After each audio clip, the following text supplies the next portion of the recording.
If it's about love, if it's about justice is waking. Hey, what's up everybody? This is Austin Haynes with the Waking Justice Project, and this is your daily wake-up call.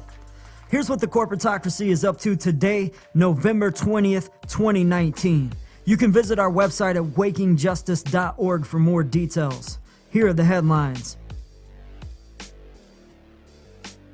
It's Whistleblower Wednesday today, where each Wednesday we focus on whistleblowers, the brave activists who work to expose the corporate takeover of our democracy.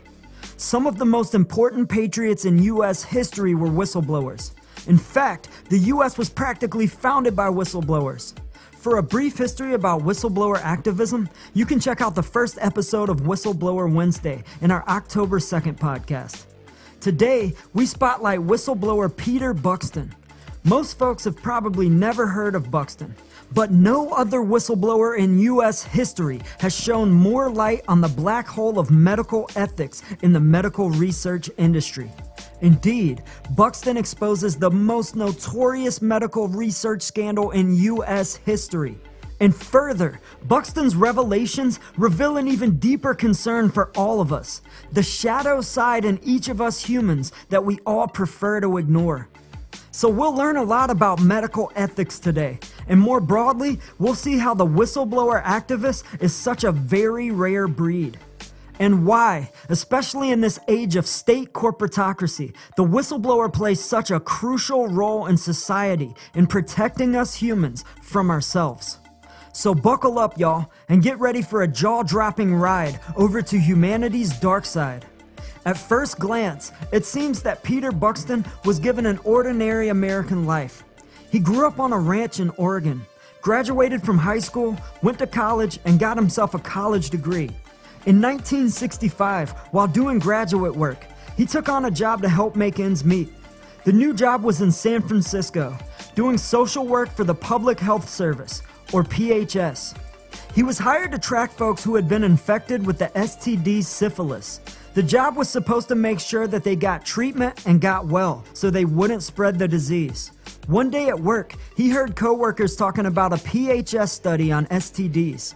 He requested a copy of that study and was shocked at what it revealed.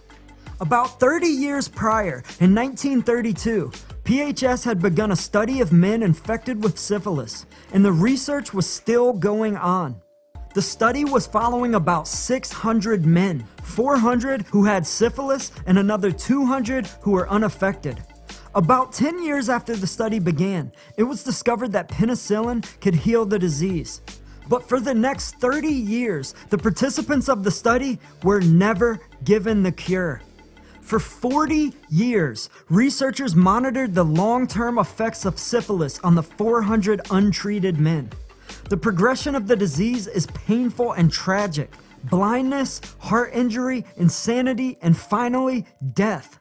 It was an autopsy-oriented study, Buxton said. They wanted to study their cadavers to see how badly the disease could spread. Buxton further uncovered that all the participants in the study were all African Americans, all 600 men.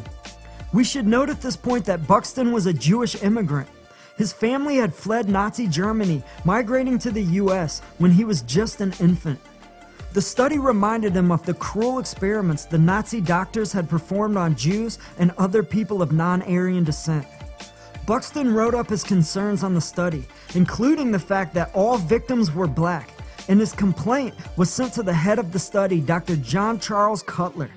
With about a dozen or so other doctors, Dr. Cutler met with Buxton and aggressively reprimanded him for his complaint about the study. "This is serious work we're doing," Dr. Cutler reportedly yelled. "You're worried about all these black sharecroppers?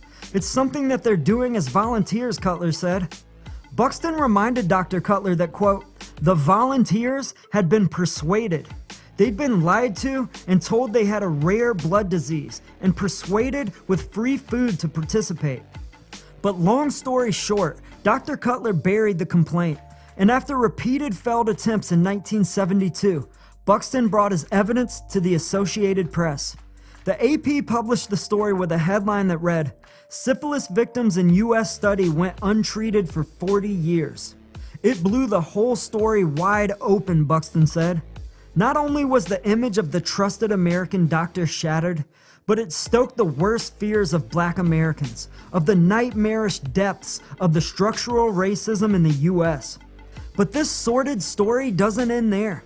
It was later revealed that Dr. Cutler had led other such studies as well. In the 1940s, a young Dr. Cutler was sent to Guatemala to do similar research. He infected about 1,500 Guatemalans, including soldiers, prisoners, asylum inmates, and even young orphaned children, all without their informed consent. And he also conducted the same experiments on US prison inmates at one prison in Indiana and another in New York State. So why in God's name would the federal government invest in such despicable cruelty? It turns out that the US was trying to develop an STD vaccine to vaccinate American soldiers when stationed overseas. It's tempting to dismiss Dr. Cutler as a lone mad scientist, but he wasn't acting alone.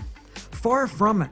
He and his staff were commissioned and funded by the US Public Health Service and National Institutes of Health for 40 years, the span of a full career. In a follow-up interview, years after he blew the whistle, Peter Buxtun remarked, "I felt what was being done was very close to an institutional form of murder. It had become an accepted thing within the public health service. Of course, it was never about public health. It was all about protecting the corporatocracy's labor investment in the US war machine." But Buxton does make a keen observation, quote, "an institutional form of murder that had become an accepted thing." We'll leave it there for today and pick it up there tomorrow on your daily wake-up call. We'll look at the science that explains why humans can conform so easily to such despicable acts of mass cruelty. Scientists say it's all about the shadow side in each of us that most all of us prefer to ignore. And top psychologists, even spiritual gurus, agree. Our shadow side can't be eliminated or avoided. It's actually a vital part of our self-identity. But if it's properly self-examined, they say it can be a door to one's own evolution. So be sure and tune in tomorrow. That's important info that all of us who care about global justice can use and share in our work. Thanks for checking us out today. If you want to learn how all of us in the work of global justice can join together in strategic boycott and force this corporatocracy to the people's bargaining table, to end all of this injustice, cruelty, and corruption, and to help save our planet, please visit our website at wakingjustice.org.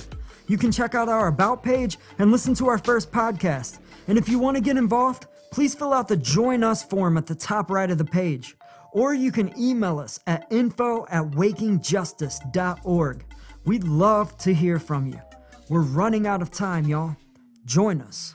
Peace. You must be involved in the struggle for freedom and justice. If it's about love,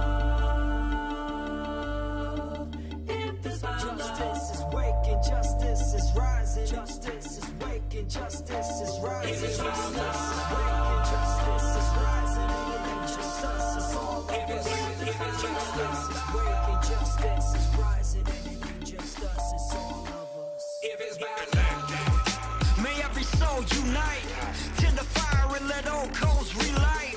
I'm a citizen of the world and we fight for the rights of everybody to live a truly free life. Red or yellow, black or white, left or right, gay or straight, human or animal or life. Cause what matters is what is in common. If you know it, stand tall and keep dropping the knowledge. Justice is waking, justice is rising, and it ain't just us, it's all of us. If it's our love.